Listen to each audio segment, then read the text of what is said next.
Often imitated, never duplicated. You're watching After the Whistle, episode 8.5. Region D, it's time to get your football fix. Coach Krieger, how are you today? Well, that team got another big upset this week, so no two. No two. I guarantee. I mean, next week they can't upset everybody all year, so I got a feeling I'm gonna get my tooth next week. So you're saying that there's a possibility you'll have a whole mouthful of teeth? Whole grills. All right. Well, maybe you ought to consider a grill. That'd be pretty cool. All right. Episode 99. We've got one more episode to hit the landmark 100 episodes. Our next episode will be live streamed, and hopefully from Bellocino's, where it all began. We'll have some special guests. So we're going to go give everybody that live. I don't know about going live. I like that edited. Well, there's a reason we haven't went live the whole time, and mostly it's you. We have to do a lot of editing, but we're gonna risk it. We're gonna risk the biscuit next week, so we're gonna give everybody a heads up. We'll let you know the date and the time, and you can tune in, and we'll be on YouTube streaming live. So make sure you mark it, coaches and players, so you can check that one out. And with that being said, let's go straight to last week's recap. Some pretty good games. We'll cover the games that we picked last week. We'll start out George Wythe 33, Rural Retreat, another heartbreaker 32. I don't know if any team, I got to stop, full stop. Has anybody that we've covered since we've started this lost as many close games as Rural Retreat? Well, that's crazy. It's brutal right now. You would think at least somewhere along the line that it they'd grab one. Yeah. But nonetheless. And here's what's scary, boys. And if they finish at number 8, boy, that's a scary team at number 8. Oh, yeah, absolutely. That's a team that, I wouldn't want to play. I think right now they're sitting at 9. Wow. I think. I don't know. Could be 11. All right, let's move on. Chihai ends Northwood's unbeaten streak 36-0. Northwood. And that just goes back to what we said. I mean, when you're used to winning and beating a team, I mean, it's easy to get up for. Yeah. And Northwood, big game. It don't mean that Northwood's bad. No, it's the first time those kids have played in a game that big, and I think that probably had a little bit to do with it, but give Chilhai credit also. Yeah. Patrick Henry, 61. John Battle, 38. Patrick Henry putting on a show there. John Battle has now dropped 2 in a row after snapping that losing streak. Holston, 41. Hurley, 0. Giles, 43. Tazewell, 13.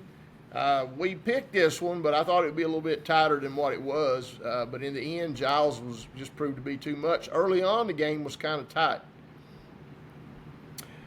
Next, we got Virginia High, Grayson County. This game was actually postponed until Monday because of weather, and Virginia High ends up getting the win there at the end. Virginia High over Grayson County. I don't have the final score of that one. Ridgeview 47, Lehigh 3. Speaking of Ridgeview, talk a little bit about them. I saw Coach Grant there Saturday at the UVA Wise game. He was with Coach Tester tailgating, and got to spend a few minutes chatting with him. Ridgeview team looking pretty good right now. Does he watch the show? Yes, he brought that up about us not including them in the rankings. That's right. Yeah, and after at least he watches. Well, after looking at a few things there, I don't know how we missed them because they definitely are in the top 3 or 4. Oh yeah. Next. Well, and speaking of UVA Wise, congratulations to Haley Moore, the homecoming queen. Yeah, that was a little bit of a surprise for us. We rolled over there and watched the Well, I Tuscany. heard there was some ballots that came in from Arizona and some stuff. Some Yeah. couple dead people voted. Well, now you know how elections go. Appreciate that, though. It was a little bit of a shock to us. She was very excited. Uh, Uh, Big honor. Next, we've got a Union 47, Y Central 0. This could have been worse than it actually was. Union rolls in that one. Gate City 47, David Crockett 6. The king of the wild frontier, not so much anymore. no. East Side 40, Bland County 0. East Side continues to roll. Rye Cove 60. And thing Yeah. about that game, that ended at halftime. Oh, I didn't. I was not aware of that. So it did end at halftime. It ended in the third quarter with a couple minutes in and a couple injuries, and that ended. Okay, I wasn't aware of that. Rye Cove 60, Castlewood, Mustard Biscuit Brigade 0. Tennessee High 43, Abingdon 7. Didn't see that. I felt like Tennessee High would win. Thought the game would be a little bit tighter, maybe 40 something to 20 something. But Tennessee High rolls. Tom Walker 6, Happy Valley 48. Both of us picked that one wrong. I thought Thomas Walker might be game in that one. And then our Power 7 games, we had a few that was played. Lebanon 42, Richlands 21. That was a big game for both teams. Packed house, excellent crowd, excellent atmosphere for the game. So there's another Mike Reese show. Yeah, Mike Reese came out in the first half, and it was just, he was on. And Richlands really couldn't get anything offensively going. Now, Richlands moved the ball, and got into red zone multiple times, just wasn't able to score. And going in halftime down 35-7, you're pretty much backs against the wall. I felt like Richlands came out in the second half, played really well, executed game plan. But to be honest with you, in the first half, when you get behind, a couple of scores like they did, That's right. it's kind of hard to do what you wanted to do. But they ran the ball, kept Reese off the field there in the second half. Lebanon scores one touchdown. Richlands put a couple more up. But I was very impressed with Mike Reese, and I was very impressed with the Baker kid as well. And naturally, Jesse ran the ball strong. But I felt good, even though Richlands wasn't able to seem to pull everything together during the first half. I feel like they're probably a little bit more on par with Lebanon, but give Lebanon credit, it was a heck of a game. Craig County 35, Twin Springs 28. Craig County continues to impress. I didn't see that one coming. But then again, that trip that's a long trip to Craig County. Honeacre. And on that one, they stopped Twin Springs on the 2-yard line. Yes. At the end of the game. Yep. And that ended up being the difference. I mean, we could have been in overtime there. Honeacre 66, Grundy 16. Honeacre put on a show through the air in that one. We'll talk about it a little bit later. Princeton 33, Graham 14. The score I could have, if somebody had told me this score in advance, I wouldn't have thought twice about it. But I ain't gonna say a little bit. There was a lot of controversy in my opinion, and I'm being as objective as possible. Graham recovered a fumble. Clearly recovered the fumble at the 1-yard line, and the officials gave it to Princeton. And I've watched it multiple times, and I can't see how they made that call. But that ended up killing that Graham drive, which would have tied the game. It would have made a big difference. Oh yeah, the momentum would have probably shifted quite a bit because, for all intents and purposes, I think Princeton expected to blow Graham out, and they weren't doing that. Now, Graham did make a change at quarterback spot, and that may have had a little bit to do with their effectiveness, a little bit more experience there.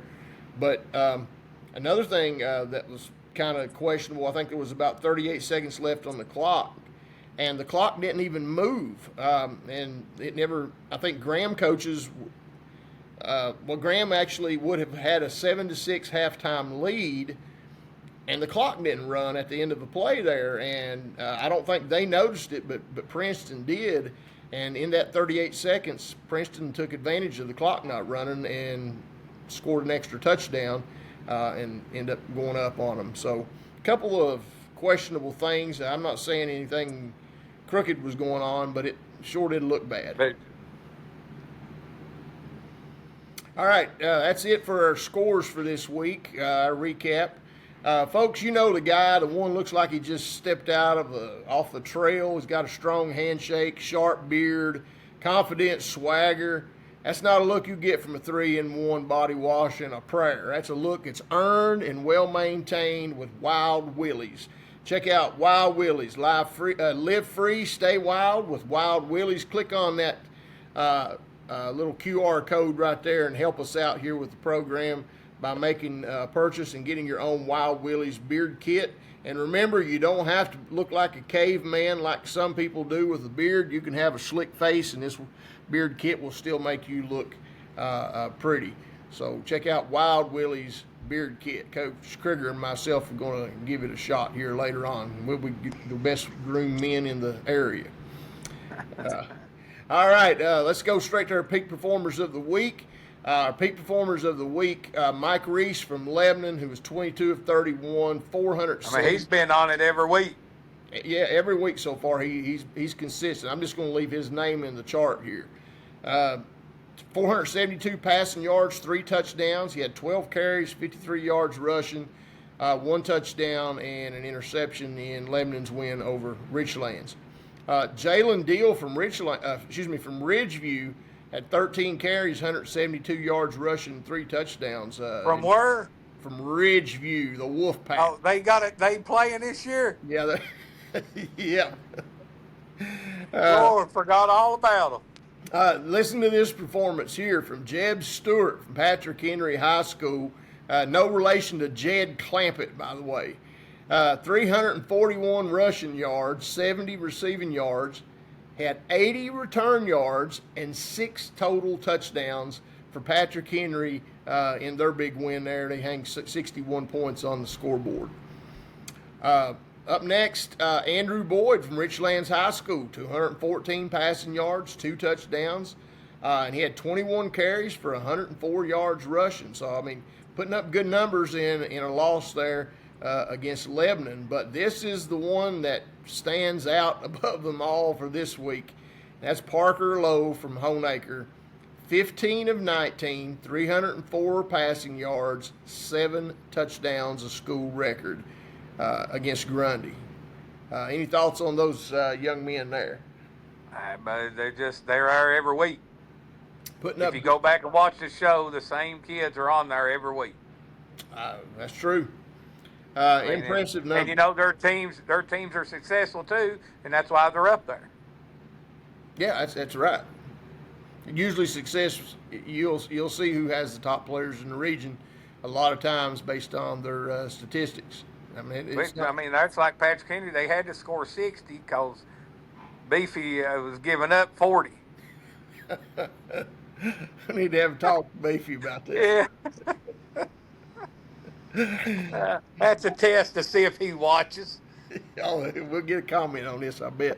All right, folks, you know that feeling. You're deep in the woods. You're setting up camp. You need a knife you can count on, not just a knife for whittling a stick or anything like that, but a knife that is an extension of your hand.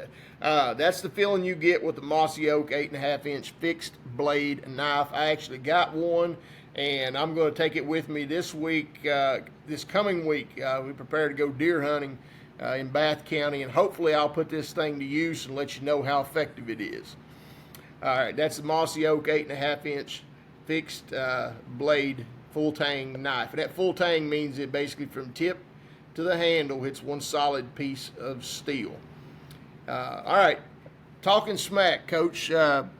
Couple things real quick. Not a lot on talking smack today. The government, by the way, has shut down. And so the Republicans are blaming the Democrats, and the Democrats are blaming the Republicans. And I have a prediction this will probably last anywhere from between 1 and 2 weeks, maybe 8, 10, 12 days, something like that.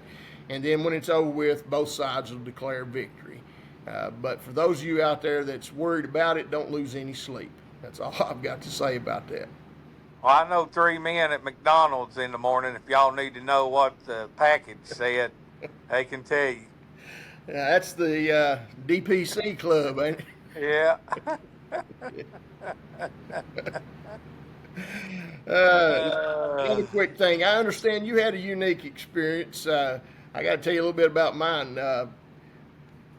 Social media has changed things so much in our culture that it's sometimes it's sad, sometimes it's just funny. I don't know what to make of it, but you've got adults upset over homecoming themes and disparaging other schools because of it, and in an attempt to actually say a good farewell to Grundy High School and Richlands and that long tradition that they've had going back to, I think, someone said like in the 19 almost 90-some years. Yeah. We have some things planned over there at Richlands Friday night for that, and to kind of commemorate that one final game. But it is sad to see these schools close, and you know, you look at the things. You and I both went to school at Grundy, and we beat the Big R twice in 1 year, so don't bother me. They can't say nothing to me. My every time I think of that, I go back to that one game there where you was it 26 to 2014. 2014. No, 1914. Yeah, my mind goes back to that game. I still think about it. But there's been a lot of tradition, a lot of history, and it's kind of sad to see it all come to an end. But this is the end of almost a century-long rivalry, I guess you could say, between Richlands and Grundy, and it ends Friday night.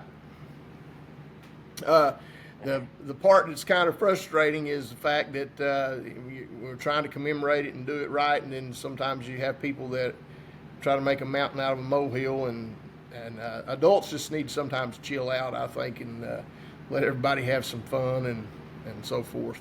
Have you ever seen any activities at a homecoming game that you thought were a little out of touch? Well, considering we had homecoming this week, and you know, I didn't know nothing went on except about the game, and then after the game, I think we had a throwdown out in the parking lot. Well, it wouldn't be the first time, probably wouldn't be the last. Sometimes the adults get in the way and ruin things. Three adults got into it because a kid looked at another kid. So, boys, you can't make it up. Well, that's just what it is, isn't it? Well, I'm thankful that I have more important things to worry about than who looked at who. Yeah, I was too. I was picking up pylons, putting chains up, and preparing to go home, but there's people throwing down, boys. Yeah, well, that's the way it is sometimes. I guess the reason I don't have time to worry about that is I got a job.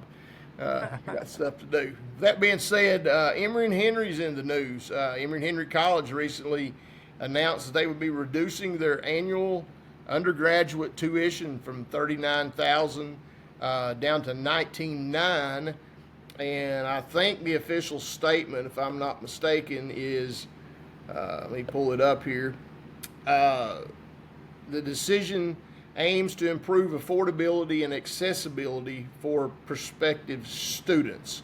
They will continue to offer scholarships and financial aid as they always have, but this is a big jump. They got to do something. Nobody's going to school and paying that money anymore. They're going to where it's free, or they're going to where it's the cheapest, because, guys, to be honest, you can get people's getting teaching degrees in a year and a half. I mean, these kids now is going into school, sophomores, and they're only going 2 years of college, and they're done. Yeah, I mean, my kids just seem like they just graduated the other day, and both of them are seniors. That's right. A lot of kids are picking up their associate degree before they ever get out of high school, and so that's cutting back on things. And a lot of these schools, and in some ways, have priced themselves out. Like you said, there's a lot of other options now that are more affordable. That's right. Staying at home, online school. I mean, it's crazy. I think this will probably help, but I think it's also a sign of the times. And Emory and Henry's not the only college or university that's dealing with this. And I don't know how much of this is part of the Trump administration. Well, it is because, I mean, these colleges was taking advantage of these loans and stuff, knowing that they could have a $49,000 school, and the government was giving them loans that they couldn't pay back. That's right. And the colleges And the schools was getting the money. Yeah, and guess who's lobbying the Congress to give the loans? The schools. That's right. So I guess now it's time to reap what you sow. But I think this will actually open up the door for more people to even give consideration to Emory, because I know that barrier usually that prevents a lot of people from going that direction is the cost of tuition. So it's going to be interesting to see how this plays out for them and where they go from here. All right, that concludes our talking smack for this week. Now we're going to take a look at our Super 7, and I'm sure we'll leave somebody out and upset them, but I can promise you one. It won't be Ridgeview. That's exactly right. All right, let's start with our number 7 this week. And this was tough. This was between Virginia High and Rye Cove, but Rye Cove comes in at number 7. Eastside at number 6. The Graham G-Men, number 5. And Ridgeview Wolfpack at number 4. Lebanon Pioneers at 3. Gate City, number 2. And Union, number 1. Your Boy, thoughts? that could change next week. I think a lot Gate of that. City and Union plays. That's the big game. That's the game everybody's going to be talking about and everybody's going to be trying to watch. Virginia High, I think that win against Grayson was a pretty big win. I think the score was 27-26 or something like that. Yeah, I think it was. And like I said, that was a game that was postponed until, well, not postponed. They stopped the game and then continued play on Monday. Did you say Post Malone or postpone? Post Malone? Post Malone. It was Post Malone. All right, so congratulations to Union Bears. They come in number 7 here for us. Number 1 on our Super 7. I'll get it right in a second. All right, folks, it's that time. Each week we try to make an attempt to stump the CRIG. And this week we're trying once again. I have in my hand an envelope. This envelope was hermetically sealed, placed in a bank vault at True Point Bank. It was under the watchful eye of armed security for over a week, and it was recently delivered here to my home location in a Brinks armored truck with a gentleman wearing a briefcase handcuffed to his wrist. It was delivered. I have not seen the contents of this envelope. Have you? No, I have not. All right, the way this works is Krieger is going to tell me what the answer is to the question that is in the envelope before I read the question. He's just that good. All right, with that being said, Coach Krieger, are you prepared? Tony. Once again. Tony. Tony. Final answer. Tony. Tony. What do you call a man with no shins? Tony.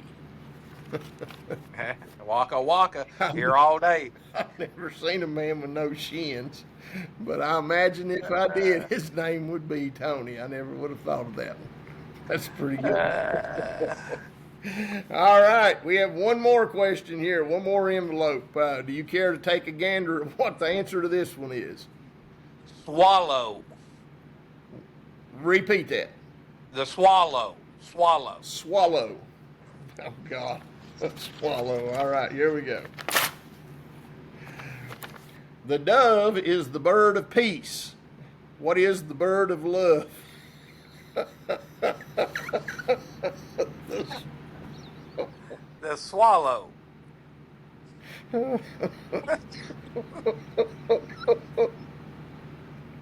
That sure is. You are still undefeated. There's only one other thing undefeated besides me. And we all know what that is. All right, folks, we have failed once again to stump the CRIG.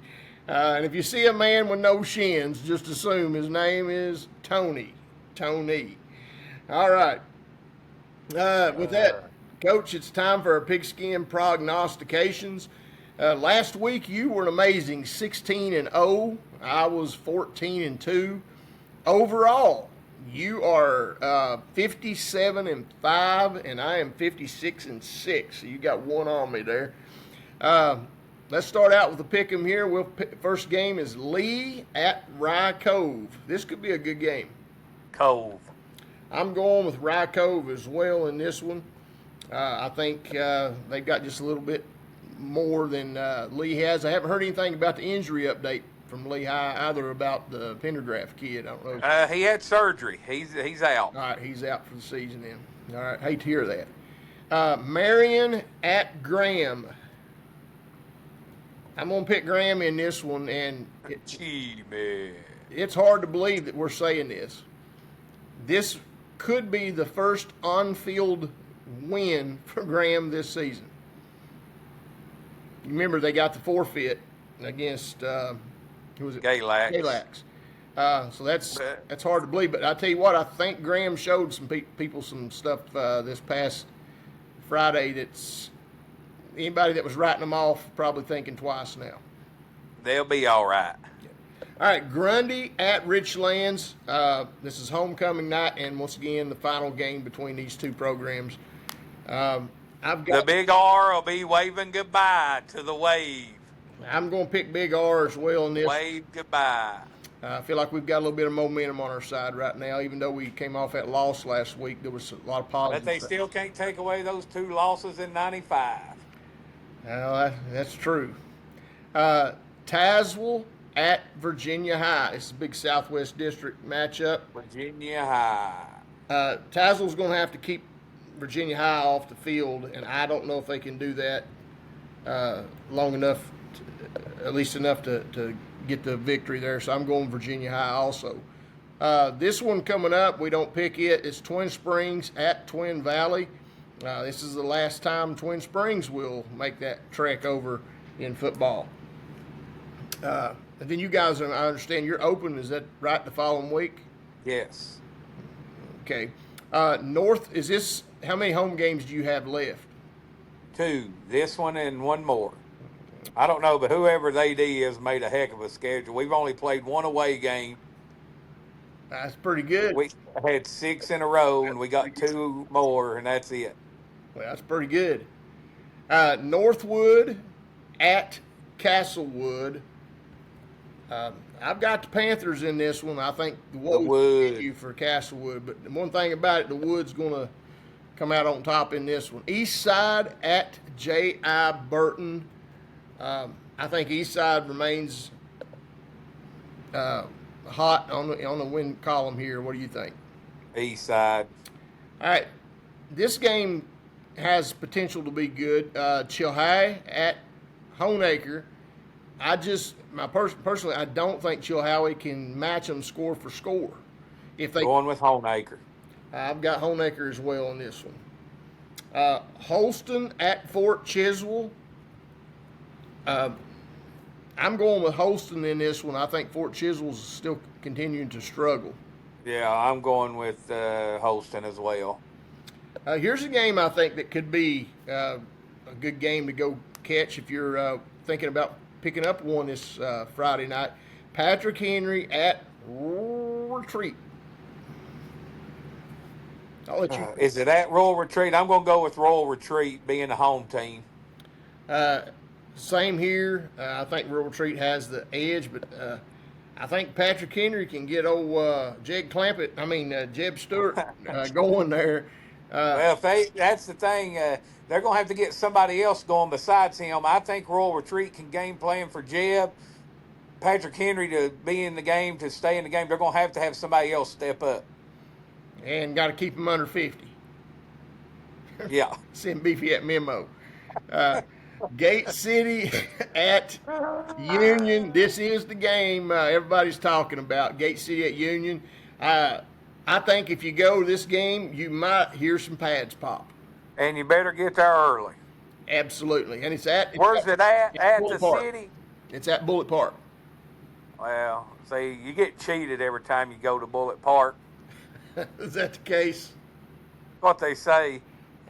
They said it's like going to West Virginia or Kentucky and playing. Well, yeah, it's true. You didn't cut no slack on that one. That's a fact. No, I'm kidding. I think our referees do a heck of a job. In our AOA guys. Yes, our AOA guys. I take them over Kentucky and West Hey, man, Virginia I will refs too any day. day of the week. Any day of the week. I got Union in this one. That's going to be tough for you.